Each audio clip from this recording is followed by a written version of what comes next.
Hello friends, welcome to Ramas Yummy Kitchen. இன்னைக்கு நம்ம என்ன பார்க்க போறோம்னா ஒரு சிம்பிளான ஃப்ரைட் ரைஸ் தான் பார்க்க போறோம். ஃப்ரைட் ரைஸ்னா என்ன ரொம்ப ஈஸி தானே அப்படினு எல்லாரும் நினைப்போம். ஆனா கரெக்ட்டான டேஸ்ட் சில நேரத்துல நமக்கு வராது. என்ன மிஸ்டேக்னு நமக்கும் கரெக்ட்டா தெரியாது. என்ன சின்ன மிஸ்டேக் நம்ம பண்ணுவோம்னா நிறைய சாஸ் ஊத்துனா நல்லா இருக்கும் இல்ல மசாலா போட்டா நல்லா இருக்கும் அப்படி நினைச்சிட்டு நம்ம நிறைய சேப்போம். ரைஸ் கொஞ்சம் குழஞ்சிட்டாலும் கண்டிப்பா நல்லாவே இருக்காது. கரெக்ட்டா என்ன சேக்கணுமோ அது மட்டும் கரெக்ட்டா சேர்த்துட்டு ரைஸ் உதிரியா வெடிச்சீங்கனா சூப்பரா இருக்கும் ஃப்ரைட் ரைஸ். இன்னைக்கு நம்ம அத பார்க்கலாம். அதுக்கு இன்னைக்கு பாஸ்மதி ரைஸ் நான் ஊற வச்சு எடுத்து வச்சிருக்கேன். நல்லா தண்ணி கொதிச்சதுக்கு அப்புறம் நான் அரிசி சேர்த்துட்டேன். நல்லா வெந்துருச்சு ரைஸ். இந்த மாதிரி தனித்தனியா இருக்கும்போதே நம்ம வெடிச்சிடணும் இத. நீங்க பிரஸ் பண்ணி பாத்தீங்கன்னா ரொம்ப குழகுழன்னு இருக்க கூடாது. இந்த மாதிரி இருக்கும்போதே எடுத்து நம்ம இப்ப வடிச்சிடலாம். இன்னைக்கு நான் எந்த பிராண்டட் ரைஸ் எடுக்கல, லூஸ்ல தான் வாங்குனேன். அந்த ரைஸே நல்ல நீளமா சூப்பரா இருக்கு இந்த ரைஸ். இந்த மாதிரி ரைஸ் ஒண்ணோட ஒண்ணு ஒட்டாம உதிரியா வடிச்சு நம்ம எடுத்துக்கணும். அடுத்து இப்ப pan வச்சு நம்ம காய் வதக்கிக்கலாம். இப்ப panல நல்ல ஒரு 2 ல இருந்து 3 டேபிள் ஸ்பூன் அளவுக்கு எண்ணெய் விட்டுக்கோங்க. அதுல பொடியா கட் பண்ண பூண்டு சேர்த்துக்கலாம்.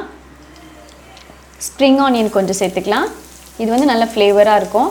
பச்சை மிளகாய் ஒரு 4 பச்சை மிளகாய் சின்னதா கட் பண்ணதை இன்னைக்கு நான் சேர்த்திருக்கேன். கூடவே ஒரு பெரிய வெங்காயம் பொடியா கட் பண்ணது. இப்போ காய்கறி கேரட் 50 கிராம் சேர்த்திருக்கேன். பீன்ஸ் 50 கிராம் சேர்த்திருக்கேன். கோஸ் 50 கிராம் போட்டுக்கலாம்.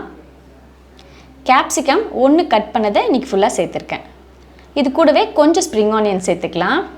இப்போ இது எல்லாத்தையும் நல்லா ஒண்ணா ஒரு வாட்டி கலந்துடலாம்.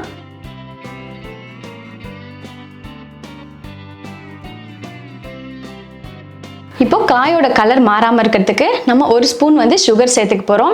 காயோட கலரும் மாறாது, அதே சமயம் ரைஸும் நல்ல டேஸ்டா இருக்கும். நம்ம எக்ஸ்ட்ரா டேஸ்ட்டுக்காக எந்த பவுடரும் சேர்க்க வேணாம்.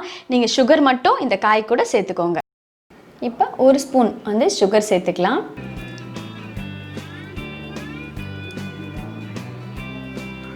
நல்லா ஹை ஃப்ளேம்ல வச்சு காய் வதக்கிக்கோங்க.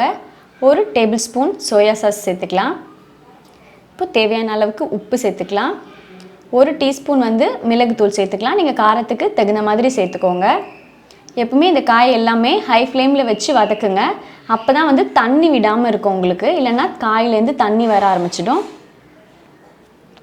இப்போ எல்லாமே சேர்த்ததுக்கப்புறம் நம்ம ரைஸ் சேர்த்துடலாம். முக்கியமான ஒரு விஷயம் என்னன்னா, பிரியாணிக்கு எப்படி நம்ம புதினா இல்லாம பிரியாணி செய்ய முடியாது, அதோட டேஸ்டே மாறிடும் இல்லையா? அதே மாதிரி ஃப்ரைட் ரைஸ் செய்ய போறீங்கன்னா கண்டிப்பா ஸ்ப்ரிங் ஆனியன் இல்லாம ஃப்ரைட் ரைஸே செய்ய முடியாது. அதோட எக்ஸாக்ட் டேஸ்டே வராது. கண்டிப்பா ஃப்ரைட் ரைஸ் செய்யறீங்கன்னா ஸ்ப்ரிங் ஆனியன் வாங்கி தான் கண்டிப்பா செய்யணும்.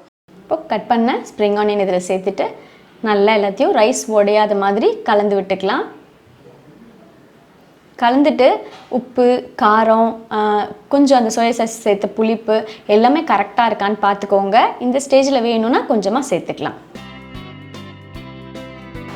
இப்போ சூப்பராக நம்மளோட ஃப்ரைட் ரைஸ் ரெடி ஆகிடுது. நான் சொன்ன மாதிரி இந்த மாதிரி சின்ன டிப்ஸ் நீங்கள் யூஸ் பண்ணி ஃப்ரைட் ரைஸ் செஞ்சு பாருங்கள்.